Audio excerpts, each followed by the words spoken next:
High all government job aspirants, welcome to my YouTube channel Zen Studies for government jobs. তো আজকে আমি discuss করছি তোমাদের 7 জানুয়ারি ফার্স্ট শিফট এবং সেকেন্ড শিফট মিলে টোটাল 80+ কোশ্চেন আমি কালেক্ট করতে পেরেছি, সেগুলোই আমি তোমাদের এই ভিডিওর মাধ্যমে করিয়ে দিচ্ছি। এবং একটা কথা বলে রাখি, সামনে যাদের পরীক্ষা আছে তোমাদের কোশ্চেন দেখে অনেকজনে ঘাবড়ে যাচ্ছে, তো তোমাদের বলি দেখো 60 নম্বর তোমাদের ম্যাথ রিজনিং আছে, এখানে তুমি টার্গেট করবে মিনিমাম 40 স্কোর করা, ওকে। এবং 40 নম্বর যে তোমাদের এই জেনারেল অ্যাওয়ারনেস আছে, এখানে টার্গেট রাখবে তুমি 20 স্কোর করা। টোটাল কত হচ্ছে 60 যেন তোমার একদম ঠিক হয়, ওকে। এরপর এখান থেকে তুমি যদি 5টা নাও, এখান থেকে যদি তুমি 5টা নাও, থাকে তাহলে 60+10 70টা কোশ্চেন যদি তুমি সঠিকভাবে মানে অ্যাকুরেসির মাধ্যমে যদি পরীক্ষা দিয়ে আসতে পেরেছো, তোমরা ইজিলি CBT 1 পাস করে যাবে, ওকে। কোশ্চেন দেখে কেউ একদম ঘাবড়ে যাবে না, বিশেষ করে যারা প্রথমবার পরীক্ষা দিচ্ছ। কোনো পরীক্ষাতেই 100তে 100 কেউ করে আসে না, তোমারও করার কোনো দরকার নেই। তুমি জাস্ট অ্যাকুরেসি রাখবে যে আমি 60টা করলে 60টা যেন ঠিক হয়, 70টা করলে যেন মিনিমাম 68 বা 65 যেন ঠিক হয়। এমন নয় যে তুমি 70টা অ্যাটেম্প্ট করলে 20টা ভুল করে দিয়ে চলে এলে, এই ভুলটা কিন্তু কেউ করবে না, ওকে। এবার চলো দেখে নাও কেমন ধরনের প্রশ্ন আসছে। সামনে যাদের পরীক্ষা আছে এনটিপিসি, রেলওয়ে, গ্রুপ ডি, তোমাদের এগুলো খুব কাজে লেগে যাবে, তো একটু দেখে নাও। সবার প্রথম দেখো যেটা রয়েছে, world book and copyright day কোন দিন পালিত হয়? তো এটা প্রত্যেক বছর 23 এপ্রিল পালিত হয়। নেক্সট কোশ্চেন, NEFT এর ফুল ফর্ম কি তোমার কাছে জানতে চেয়েছে। তো এখানে মনে রাখবে ন্যাশনাল ইলেকট্রনিক্স ফান্ড ট্রান্সফার, এটা হচ্ছে NEFTর ফুল ফর্ম। ধনাত্মক আয়নকে কি বলা হয়? তো মনে রাখবে ধনাত্মক আয়নকে বলা হয় ক্যাটায়ন, এবং মনে রাখবে এটি ইলেকট্রন বর্জন করে। অলট্রোপস অফ কার্বন থেকে একটা প্রশ্ন ছিল। তো কার্বনের টোটাল 8টি অলট্রোপস রয়েছে, তার মধ্যে মোস্ট ইম্পর্টেন্ট বা এক্সাম্পল যেগুলো আমাদের প্রায় পরীক্ষাতে চলে আসে, সেটা হচ্ছে ডায়মন্ড অ্যান্ড গ্রাফাইট। তো এইটা কালকে করিয়েছিলাম ফার্স্ট শিফটে যখন কোশ্চেনটা পেয়েছিলাম, তো তারপর অনেকজনে তোমরা কমেন্ট করেছিলে যে নিম্নোক্ত কোনটা কার্বনের অলট্রোপ, সেটা তোমার কাছে জানতে চেয়েছিল, এবং সেখানে অপশানে ডায়মন্ড বা হীরা অপশানে ছিল। তো এটাই হচ্ছে সঠিক অ্যান্সার, ওকে। আই হোপ তোমরা বুঝতে পেরেছো। এরপর দেখো, চাপচারকুট ফেস্টিভ্যাল কোন রাজ্যে পালিত হয়? এটা কিন্তু তোমাদের 129 নম্বর মক টেস্ট থেকে 188 পর্যন্ত যে মক টেস্ট করিয়েছিলাম, সেখানে তোমাদের TCS যে প্রিভিয়াস ইয়ার কোশ্চেনগুলো করিয়েছিলাম, সেখান থেকে এটা তোমরা কমন পাচ্ছ। আই হোপ তোমরা পড়ে গেছিলে। তো এটা অ্যান্সার হচ্ছে মিজোরাম। 2023 সালে এশিয়ান কাপ ফুটবল হোস্ট করবে কোন কান্ট্রি? তো এটা করবে চায়না। আবার দেখো একটা ইম্পর্ট্যান্ট ডেটস থেকে প্রশ্ন দিয়েছে, ন্যাশনাল পঞ্চায়েতি রাজ ডে কোন দিন পালিত হয়? তো এটা প্রত্যেক বছর 24 এপ্রিল পালিত হয়। দ্বিতীয় চন্দ্রগুপ্তের দরবারে নবরত্ন কে ছিলেন? অপশানে তোমাদের ছিল বরাহমির, তো এটা তোমাদের অ্যান্সার হবে। এবং বরাহমির ছাড়াও নামকরা যারা ব্যক্তি ছিলেন তার মধ্যে ছিল কালিদাস, হরিসেন, তো এগুলো তোমাদের মনে রাখতে হবে। ন্যাশনাল কংগ্রেস থেকে তোমাদের প্রচুর পরিমাণ প্রত্যেক শিফটে প্রশ্ন আসছে, তো এটা তোমাদের আমি একটা সেপারেট ক্লাস করিয়ে দেবো। তো দেখো, ভারতীয় জাতীয় কংগ্রেসের প্রথম মুসলিম সভাপতি কে ছিলেন? তো এটা ছিলেন বাদরউদ্দিন তৈয়বজি। তিনি 1887 সালে ভারতীয় জাতীয় কংগ্রেসের তৃতীয় অধিবেশনে সভাপতিত্ব করেছিলেন, এবং এই অধিবেশনটা কোথায় হয়েছিল? মাদ্রাজ, এই জন্য এটাকে মাদ্রাজ অধিবেশন বলা হয়। এরপর দেখো, তোমাদের ভারত কেন বিরোধিতা করেছিল চীনের বিরুদ্ধে 2017 সালে? এরকম একটা প্রশ্ন ছিল, যে পাঠিয়েছিল সেটাই। তো ডোকালাম ইস্যুর উপর ভারত চীনের মধ্যে বিবাদ হয়েছিল। এরপর দেখো 11 নম্বর প্রশ্ন, গোল্ডেন কোয়াড্রিল্যাটারালের নিম্নোক্ত মধ্যে কোন দেশটি নেই? যত সম্ভব তোমাদের মধ্যে কেউ কমেন্ট করেছিল যে অপশানে তোমাদের হায়দ্রাবাদ ছিল, তো হায়দ্রাবাদ নেই, ওকে। এটা মনে রাখবে, হায়দ্রাবাদ তোমাদের নেই হবে। এবার কে কে আছে সেটা তোমাদের জেনে রাখতে হবে। তো এটা হচ্ছে তোমাদের দেখো, উত্তরে দিল্লি, পূর্বে কলকাতা, পশ্চিমে মুম্বাই, এবং দক্ষিণে হচ্ছে চেন্নাই। এই চারটে কানেক্ট করছে এই গোল্ডেন কোয়াড্রিল্যাটারালের মাধ্যমে। তো হায়দ্রাবাদ তোমাদের অপশানে ছিল, তো এইটা অ্যান্সার হবে যে হায়দ্রাবাদ এগুলোর মধ্যে নেই। এরপর জেনারেল সায়েন্স থেকে খুব কম পরিমাণ প্রশ্ন আসছে তোমাদের পরীক্ষায়।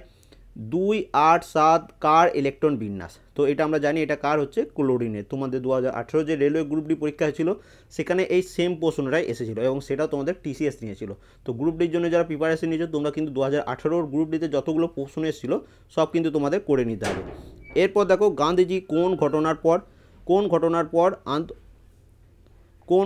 পর অসহযোগ আন্দোলন প্রত্যাহার করে নেন? তো এখানে এটা অ্যান্সার কী হবে? এখানে এটা অ্যান্সার হচ্ছে চৌরি চৌরা ঘটনার জন্য 1922 সালে গান্ধীজি অসহযোগ আন্দোলন প্রত্যাহার করে নিয়েছিলেন।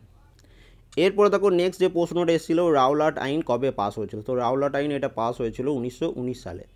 2020 পর্যন্ত ভারত কতবার ইউনাইটেড নেশনস সিকিউরিটি কাউন্সিলের সদস্যপদ লাভ করে? দেখো তোমাদের যে কারেন্ট অ্যাফেয়ার্সের ডেলি কারেন্ট অ্যাফেয়ার্সের ক্লাস শুরু করেছি, সেখানে তোমাদের প্রথম যেগুলো ডেট ওয়াইজ কারেন্ট অ্যাফেয়ার্স পড়াচ্ছি, তার সাথে লাস্টের দিকে আমি তোমাদের এই যে এনটিপিসি পরীক্ষায় যে সমস্ত কারেন্ট টপিক অনুযায়ী তোমাদের প্রশ্নগুলো আসছে সেগুলো আমি তোমাদের করিয়ে দিচ্ছি। তো সেগুলো একটু দেখার চেষ্টা করবে, সেখান থেকে সেইগুলো যদি দেখো তাহলে এই ইজি প্রশ্নগুলো তোমরা অ্যান্সার করে আসতে পারবে। তো দেখো 2020 পর্যন্ত ভারত টোটাল 8 বার ইউনাইটেড নেশনস সিকিউরিটি কাউন্সিলের সদস্যপদ লাভ করে। দেখো ইউনাইটেড নেশনস সিকিউরিটি কাউন্সিলের টোটাল মেম্বার কান্ট্রি হচ্ছে 15টা, তার মধ্যে হচ্ছে 5টা স্থায়ী এবং 10টি হচ্ছে অস্থায়ী। ভারত হচ্ছে এই অস্থায়ীর মধ্যে একজন। ওকে, এবার 8 বার ভারত এই অস্থায়ী সদস্যপদ লাভ করেছে। তো এইটা তোমাদের কিন্তু জেনে রাখতে হবে, এখান থেকে প্রশ্ন আসছে। ভারতের প্রথম পরমাণু বোমা পরীক্ষণ কবে হয়েছিল? তো 18 মে 1974 পোখরান রাজস্থান, যেটা কোড নেম ছিল স্মাইলিং বুদ্ধা। ওকে, এরপর দেখো ইরুইনকে গান্ধীজি চিঠি লিখেছেন কতবার, বা এরকম রিলেটেড কি একটা প্রশ্ন ছিল। তো মনে রাখবে গান্ধীজি তিনি 11টা ডিমান্ডের উপর একটা লেটার লিখেছিল লর্ড ইরুইনকে।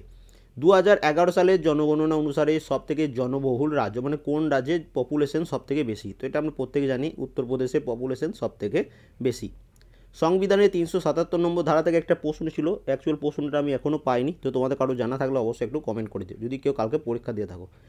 হিউম্যান ডেভেলপমেন্ট ইন্ডেক্স 2020-তে ফার্স্ট র্যাঙ্ক কে ছিল সেটা তোমার কাছে জানতে চেয়েছে। তো এটা অ্যান্সার হচ্ছে নরওয়ে, এবং ভারতের র্যাঙ্ক হচ্ছে 131। ইউনাইটেড নেশনস অর্গানাইজেশন শিশুদের উন্নতির জন্য কোন সংস্থা তৈরি করেছিল? তো সেটা হচ্ছে ইউনিসেফ। ইউনিসেফের ফুল ফর্ম হচ্ছে United Nations international children's emergency fund. এটা তোমাদের এস্টাবলিশ হয়েছিল 11 ডিসেম্বর 1946, হেডকোয়ার্টার হচ্ছে নিউ ইয়র্ক। এরপর খিলাফত আন্দোলন থেকে প্রশ্ন ছিল, খিলাফত আন্দোলন কবে হয়েছিল? তো এটা 1919 সালে শুরু হয়েছিল, 1924 সাল পর্যন্ত চলেছিল, এটা মনে রাখো। এরপর দেখো another name of computer chip, computer চিপের আর একটা অ্যানাদার নাম তোমার কাছে জানতে চেয়েছিল। তো এটা যথাসম্ভব মাইক্রোচিপই অ্যান্সার হবে, তোমাদের অপশন কী ছিল আমার জানা নেই। প্রথম ভারতীয় বৈজ্ঞানিক যিনি নোবেল পুরস্কার পেয়েছিলেন, তো দেখো সিভি রমন তিনি পেয়েছিলেন, সরি এখানে এডিটিংটা ভুল হয়ে গেছে, 1930 সালে তিনি পেয়েছিলেন ফিজিক্সের উপর নোবেল প্রাইজ। ওকে, ভারতীয় হিসাবে। বিহারের মুখ্যমন্ত্রীকে? তো বিহারের মুখ্যমন্ত্রী হচ্ছেন নীতিশ কুমার। ঝাড়খণ্ডের গভর্নরকে? তো ঝাড়খণ্ডের গভর্নর হচ্ছেন দ্রৌপদী মুর্মু, এবং সেখানকার সিএম হচ্ছে হেমন্ত সোরেন। এরপর চলে আসি পুমা এর ব্র্যান্ড অ্যাম্বাসেডার কে, সেটা তোমার কাছে জানতে চেয়েছে। তো মনে রাখবে পুমার ব্র্যান্ড অ্যাম্বাসেডার হচ্ছেন করিনা কাপুর। এটাও কিন্তু খুব ইম্পর্টেন্ট, তোমাদের ব্র্যান্ড অ্যাম্বাসেডার থেকে প্রশ্ন আসা শুরু করেছে। অরিজিন অফ স্পিসিস বইটি লেখক কে? তো এটা লেখক হচ্ছেন চার্লস ডারউইন। আরোগ্য সেতু কে লঞ্চ করেছে? তো গভর্নমেন্ট অফ ইন্ডিয়া এটা লঞ্চ করেছে আরোগ্য সেতু। বর্তমানে রাষ্ট্রপতি কততম রাষ্ট্রপতি? তো 14th রামনাথ কোবিন্দ। কেউ কেউ বলছিলে প্রধানমন্ত্রী, তো প্রধানমন্ত্রীটা তোমরা কমেন্ট করে দিও। ব্রহ্ম সমাজের প্রতিষ্ঠাতা কে? ব্রহ্ম সমাজের প্রতিষ্ঠাতা হচ্ছেন রাজা রামমোহন রায়। কফি প্রোডাকশনে 1 নম্বর স্টেট কোনটা? তো স্টেট যদি বলে ইন্ডিয়াতে কর্ণাটক, এবং ওয়ার্ল্ডের যদি কোন দেশ বলে তাহলে হচ্ছে ব্রাজিল। ফাদার অফ জিওগ্রাফি কাকে বলা হয়? তো হেকাটিয়াসকে বলা হয় ফাদার অফ জিওগ্রাফি। হেকাটিয়াস নাকি তোমাদের অপশনে ছিল, কয়েকজন কমেন্ট করেছিলে, তো আমি অ্যান্সারটা চেঞ্জ করে দিয়েছি ওই জন্য। ফার্স্ট ইউনিভার্সিটি অফ রেলওয়ে কোথায় শুরু হচ্ছে? তো এটা হচ্ছে বড়োদরা, গুজরাট। এশিয়ান গেমস 2018-তে 25 মিটার রাইফেল ইভেন্টে স্বর্ণপদক বিজেতা কে? তো রাহি স্বর্ণাবত, তিনি এশিয়ান গেমস 2018-তে 25 মিটার রাইফেল ইভেন্টে স্বর্ণপদক জিতেছিলেন। নোবেল পিস প্রাইজ কোথা থেকে দেওয়া হয়? এরকম ধরনের একটা প্রশ্ন ছিল যত সম্ভব। তো শান্তিতে নোবেল পুরস্কার দেওয়া হয় Norway Nobel committee, Oslo, Norway থেকে। এবার দেখো red cross, international committee of red cross total 3বার নোবেল প্রাইজ পেয়েছেন শান্তিতে, এবং 1917 সাল, 1944 সাল, 1963 সাল। এবার দেখো 2020-তে শান্তিতে নোবেল পুরস্কার পেয়েছে ওয়ার্ল্ড ফুড প্রোগ্রাম। ওকে, এবার দেখো ওয়ার্ল্ড ফুড প্রোগ্রাম এটা এস্টাবলিশ হয়েছিল 19 ডিসেম্বর 1961, হেডকোয়ার্টার হচ্ছে রোম, ইটালি। এর বর্তমানে হেড রয়েছেন ডেভিড বিসলি। পরবর্তী দেখো মোমেন্টাম থেকে একটা প্রশ্ন ছিল, কী প্রশ্ন ছিল জানা নেই, তবে এইটুকু মোমেন্টাম থেকে একটা প্রশ্ন ছিল। অশোকের যে শিলালিপি সেগুলো কোন ভাষায় লেখা? তো ব্রাহ্মী। পাকিস্তান এর বর্ডার কোন রাজ্যের সাথে শেয়ার করে? এরকম রিলেটেড কোনো একটা প্রশ্ন ছিল। তো পাকিস্তান মনে রাখবে জম্মু কাশ্মীর, গুজরাট, পাঞ্জাব এবং রাজস্থান, এদের সাথে বাউন্ডারি শেয়ার করছে। পরবর্তী প্রশ্ন দেখো কী দিয়েছে, পাখাল ওয়াইল্ড লাইফ স্যাংচুয়ারি কোথায় অবস্থিত? তো এটা হচ্ছে তেলেঙ্গানাতে। পাবলিক সেক্টর আন্ডারটেকিং থেকে একটা পিএসইউ যেটাকে আমরা বলে থাকি, সেখান থেকে একটা প্রশ্ন ছিল, কী প্রশ্ন আমার জানা নেই। তারপর মহারত্ন কোম্পানি থেকে একটা প্রশ্ন ছিল যে নিম্নোক্ত কোনটা মহারত্ন কোম্পানি নয়? তো এরকম রিলেটেড কোনো একটা প্রশ্ন ছিল। তো দেখো ভেল, বিপিসিএল, সিআইএল, গেল, আইওসিএল, এনটিপিসি, ওএনজিসি, পিজিসিআই, সেল, এইচপিসিএল, এগুলো সব হচ্ছে মহারত্ন কোম্পানি। এরপর দেখো পলিটিক্যাল সায়েন্স থেকে একটা টাফ কোশ্চেন ছিল, যে প্রশ্নটা বাঁচিল সেটাই সে বলেছে। পাজেল থেকে অনেক প্রশ্ন রয়েছে, তো পাজেল তোমরা একটু প্র্যাকটিস করে যাবে। পাই চার্ট, লিনিয়ার চার্ট থেকে অনেক ম্যাথ ছিল, তো এটাও তোমরা ভালোভাবে প্র্যাকটিস করবে। এরপর দেখো মডার্ন হিস্ট্রি থেকে একটা প্রশ্ন ছিল যে চরমপন্থী কারা ছিলেন। তো চরমপন্থীদের অপশানে কী ছিল আমার জানা নেই, তো দেখে নাও লালা লাজপত রায়, বাল গঙ্গাধর তিলক, বিপিনচন্দ্র পাল, অরবিন্দ ঘোষ, এনারা সবাই ছিলেন চরমপন্থী। ওকে, এরপর দেখো ওপেক থেকে একটা প্রশ্ন ছিল ওপেকের সদস্য দেশ কতগুলি, মেম্বার কান্ট্রি কত। তো 13টি হচ্ছে ওপেকের মেম্বার কান্ট্রি, এর হেডকোয়ার্টার হচ্ছে ভিয়েনা, অস্ট্রিয়া। ওপেকের ফুল ফর্ম হচ্ছে organisation of the petroleum exporting countries. এরপর দেখো 48 নম্বর প্রশ্ন, সেতু ভারতম স্কিম কবে লঞ্চ হয়েছিল। তো এটা লঞ্চ হয়েছিল 4 মার্চ 2016 এবং এটা ministry of road transport and হাইওয়ের সাথে সম্পর্কিত, এরকম হয় সম্পর্কিত অথবা লঞ্চ, এই দুটোর মধ্যে একটা প্রশ্ন এসেছিল, তো আমি দুটোই করে দিলাম। কুচিপুড়ি কোন রাজ্যের নৃত্য, তো এটা হচ্ছে অন্ধ্রপ্রদেশ। সিআরটির ফুল ফর্ম হচ্ছে ক্যাথোড রে টিউব। এরপর দেখো ন্যাশনাল রুরাল হেলথ মিশন থেকে একটা প্রশ্ন ছিল কবে শুরু হয়েছিল এরকম কিছু একটা, তো 2005 সালে প্রথম এটা লঞ্চ হয়েছিল, তারপর যে সময় এটা বন্ধ হয়ে গেছিলো তার পরবর্তীকালে আবার রিলঞ্চও করা হয়েছিল। তো এটা একটু তোমরা দেখে নেবে। এবার দেখো এআই টার্ম কয়েন্ড বাই, তো এআই এর ফুল ফর্ম হচ্ছে আর্টিফিশিয়াল ইন্টেলিজেন্স। এই টার্মটা প্রথম কয়েন্ড করেছিল জন ম্যাকার্থি 1956-এ। তো দুটোই তোমাদের মনে রাখতে হবে। খিলাফত আন্দোলন থেকে আরও কিছু প্রশ্ন ছিল, দেখো যে কে নেতৃত্ব দিয়েছিল। তো অপশন থাকলে ম্যাক্সিমাম আলী ব্রাদার্সই থাকে, তো যদি না থাকে তো তোমরা 4 জন ছিল, এগুলো এদের নামটা একটু দেখে নাও। শওকত আলী, মৌলানা মোহাম্মদ আলী জওহর, হাকিম আজমাল খান এবং আবুল কালাম আজাদ। খিলাফত আন্দোলন 1919 সালে শুরু হয়েছিল, শেষ হয়েছিল 24-এ। এবার দেখো কালারের উপর একটা পাজল ছিল, পাই চার্ট ছিল, ইনপুট আউটপুট থেকে একটা প্রশ্ন ছিল। তো এইগুলো তোমাদের দেখে নিতে হবে যারা পরীক্ষা রয়েছে সামনে তোমাদের, কারণ প্রশ্নের স্ট্যান্ডার্ড আস্তে আস্তে একটু চেঞ্জ হচ্ছে। ওকে, একটু বাড়ছে এবং একটু চেঞ্জ হচ্ছে। মিক্স ইকোনমি থেকে একটা প্রশ্ন ছিল যেটা কোন পঞ্চবার্ষিকী পরিকল্পনায় বেছে নেওয়া হয়েছিল। তো সেকেন্ড 5 ইয়ার প্ল্যান। তো সেকেন্ড 5 ইয়ার প্ল্যান কবে থেকে, 1956 থেকে 1961 পর্যন্ত। এরপর দেখো সাউথ এশিয়ান গেমস 2023 কোথায় অনুষ্ঠিত হবে। তো এটা হচ্ছে কম্বোডিয়া, এটা সাউথ এশিয়ান। ওকে, নিম্নোক্ত কোনটি কম্পিউটার ডিভাইস নয়, এরকম একটা প্রশ্ন ছিল, তো অপশন ওখানে তোমাকে দেখতে হবে। এরপর দেখো নিম্নোক্ত কোনটি অমিল। তো দেখো পদ্মশ্রী, পদ্মভূষণ, পরমবীর চক্র, পদ্মবিভূষণ। তো এগুলোর মধ্যে পরমবীর চক্র এটা এদের থেকে আলাদা।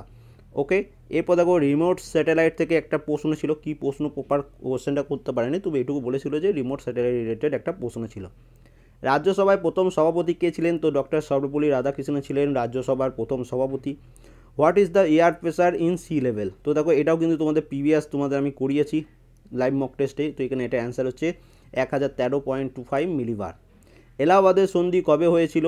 1765 সালে। কাদের মধ্যে হয়েছিল, রবার্ট ক্লাইভ এবং দ্বিতীয় শাহ আলমের মধ্যে। Father of speech in India কাকে বলা হয়, বিক্রম সারাভাই। WCCB এর ফুল ফর্ম জানতে চেয়েছে, তো এর ফুল ফর্ম হচ্ছে wild life crime control bureau. United Nations অর্গানাইজেশনে ভারতের কতগুলি সংস্থা কার্যরত রয়েছে। তো টোটাল 26 এখনও পর্যন্ত। অরুণা আসফ আলী কোনটির সাথে সম্পর্কিত। তো এটা দেখো তোমাদের টিসিএসে প্রিভিয়াস ইয়ার তোমাদের লাইভ মক টেস্টে আমি করিয়েছি। 1942 সালে ভারত ছাড়ো আন্দোলনের সাথে সম্পর্কিত। রেসপিরেটরি ডিজিজ কোন কারণে হয়ে থাকে। তো এটা হয়ে থাকে বায়ু দূষণের ফলে। হরিয়ানাতে নতুন নিউক্লিয়ার পাওয়ার প্ল্যান্টের নাম কি। তো হরিয়ানাতে নতুন নিউক্লিয়ার পাওয়ার প্ল্যান্টের নাম হচ্ছে GHAVP পাওয়ার প্ল্যান্ট। ওকে, এটা একটু তোমরা সার্চ করবে তাহলে পুরো ডিটেলসটা পেয়ে যাবে। নেপালের বর্তমান রাষ্ট্রপতি হচ্ছেন বিদ্যাদেবী ভান্ডারী। ইউআরএল কি এরকম একটা ফুল ফর্ম ছিল। তো ইউআরএল ফুল ফর্মটা তোমরা একটু দেখে নেবে, অনেকবার তোমাদের রিপিট হয়েছে, আর করছি না এখানে। এরপর দেখো Linux, Unix, Mac OS, graphics, এখান থেকে তোমাকে ওড ওয়ান আউট বার করতে হবে। তো দেখো লিনাক্স, ইউনিক্স, ম্যাক ওএস এগুলো সব হচ্ছে অপারেটিং সিস্টেম, গ্রাফিক্স কোনো অপারেটিং সিস্টেম নয়, তো এখানে গ্রাফিক্স অ্যান্সার হবে। তারপর দেখো আর্গন, হিলিয়াম, নিয়ন, সোডিয়াম, এগুলোর মধ্যে ওড ওয়ান আউট বার করতে বলেছে, তো সোডিয়াম হচ্ছে ওড ওয়ান আউট। ওকে, পরবর্তী প্রশ্ন দেখো। নেক্সট প্রশ্ন দেখো তোমাদের যেটা ছিল স্মলেস্ট ইউনিট অফ লাইফ কোনটা। তো সেল হচ্ছে smallest unit of life. House fly এর সায়েন্টিফিক নেম কি। তো হাউস ফ্লাই এর সায়েন্টিফিক নেম হচ্ছে মুস্কা ডোমেস্টিকা। এরপর দেখো ইনপুট আউটপুট ডিভাইস রিলেটেড একটা প্রশ্ন সেকেন্ড শিফটেও এসেছিলো। চীন বেজিং হলে ব্রাজিল কি হবে। তো ব্রাজিল হচ্ছে ব্রাসিলিয়া। ওকে, এরপর দেখো গ্লোবাল ইনোভেশন ইন্ডেক্স 2020-তে ভারতের র্যাঙ্ক কত। তো গ্লোবাল ইনোভেশন ইন্ডেক্সে ভারতের র্যাঙ্ক হচ্ছে 48তম। এরপর ভারতের বর্তমান অ্যাটর্নি জেনারেল কে ছিল, এটা তোমরা কমেন্ট করেছিলে, তো কে বেণুগোপাল।